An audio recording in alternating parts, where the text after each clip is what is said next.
Vous l'avez dit vous-même, 26 milliards, Mmh. quand on y réfléchit au niveau de la planète, c'est rien du tout. Mmh. Pour éradiquer une pandémie, parce que là, on sait qu'on peut y arriver si on y met ces moyens-là. Mais on voit bien qu'aujourd'hui, il y a un manque de volonté politique. Il faut quand même se rappeler qu'à une certaine époque, avec Jacques Chirac et Lula, il n'y avait pas un G7, pas un G20, dans lequel la question du VIH était un des sujets. On voit bien que ces dernières années et ces derniers mois, malheureusement, c'est plus la préoccupation des chefs d'État.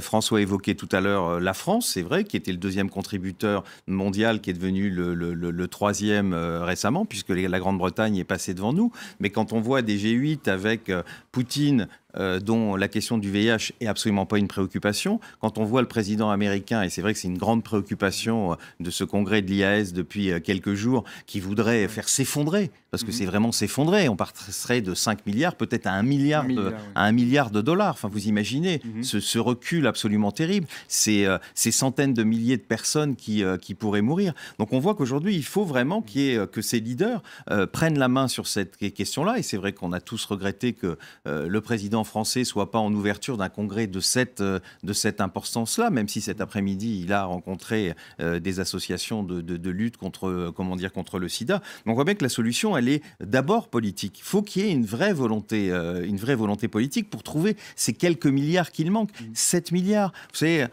quand il y avait la crise des banques, je suis désolé de dire ça souvent, mais 3 000 milliards de dollars, on les a trouvés. Enfin, vous imaginez, 3 000. Là, on vous demande de trouver 25 milliards de dollars par an. Et avec ces 26 milliards, ça serait d'ailleurs gagnant-gagnant. Moi, je le dis à ces chefs d'État qui n'ont pas réfléchi et qui pensent peut-être pas à ces hommes et ces femmes qui meurent aujourd'hui dans une espèce d'indifférence glacée. Mais économiquement, c'est beaucoup plus rentable. Parce que, et Anne pourrait le dire, quand on suit des patients, quand on est... moi, je vis avec ce virus depuis 30 ans. Eh bien, quand on est bien suivi, on continue à travailler, on est productif pour la société. Donc, tout le monde y gagne. Donc, c'est là où on voit qu'on a besoin aujourd'hui, qu'il y a un certain nombre de leaders aujourd'hui politiques au niveau mondial qui reprennent la main sur cette question-là, parce que ça ne peut avancer que de cette question-là, et qu'il faut qu'en plus la France, qui quand même dans la lutte contre le sida a souvent été exemplaire, aujourd'hui fasse quand même quelques gestes, parce qu'il est quand même pas normal à un moment où c'est qu'il manque si peu, qu'on voit des crédits qui baissent, des crédits au développement qui vont baisser